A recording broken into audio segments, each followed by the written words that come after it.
The United States has been going after its own Latin American workforce for the same reason why it's been going after China and the same reason why it's racist against black people. You need to understand that for capitalism to function within the United States, it has to make everybody hate the people who are actually doing all the work. Of course, this started with slavery. The hatred of Africans who were brought here against their will was very convenient for the slave owners who were becoming unimaginably rich because of this hatred. It was okay to exploit and abuse African workers because the propaganda said that they were subhuman. After slavery was abolished, they needed to invent a whole new kind of racist propaganda to hate the hundreds of thousands of Chinese indentured workers who were brought over to finish building the country. Meanwhile, it was still very profitable to hate, abuse, and exploit the freed black workers. And after the Chinese workers were sent back, we brought in Italian and Irish immigrants who were Catholic and they weren't really considered white at the time. But I don't know if I would call it racist propaganda because they are considered white now. It just feels kind of weird to say racist against Italians. But they were really discriminated against and they were abused and exploited. And the people who owned the factories who were employing them were writing all the laws to discriminate against them. And when women entered the workforce, it suddenly became very profitable to go on and on about how weak and unintelligent women were so that they could be paid less for doing the same work that men had been doing. Are we seeing the pattern here? Because today it's all the Latin American immigrants who are coming over to do the work,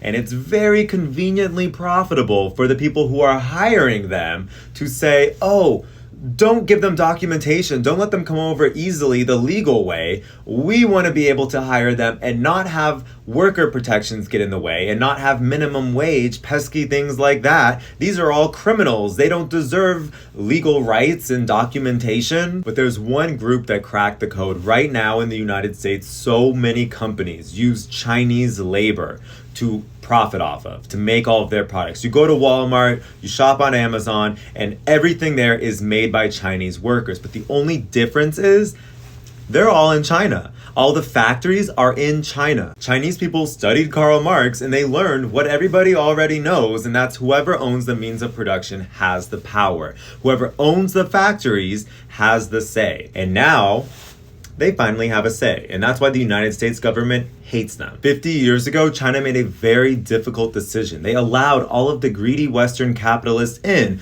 to exploit their labor, to pollute their environment for profit. China did not have enough money or technology to build their own country, so they let the Western capitalists come and give them a little bit of money and share a little bit of technology until they were able to start building their own factories, build their own infrastructure, and develop their own technology. You saw what they did with this DeepSeek AI model, and you can see my earbuds, the Huawei FreeBuds Pro 4. Huawei is a Chinese company that is a direct competitor with Apple. Huawei is an employee-owned company.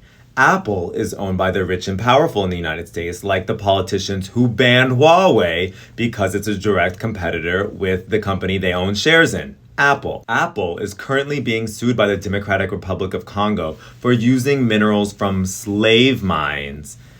Huawei is not. Also, I got this sick windbreaker while I was in China from a company called Anta. It's kind of like Adidas or Nike, but it's a Chinese company. They're all made by Chinese workers, so why not just buy it from a Chinese company? I'm just having some fun here. I don't want to give anyone the impression that you're going to vote with your dollar and buy your way out of neocolonialism and capitalism. But it is really important for Americans to stop hating on China and stop believing all the propaganda you see about China. No one's saying that it's perfect, there's no exploitation in China or anything like that, but they are definitely moving in the right direction.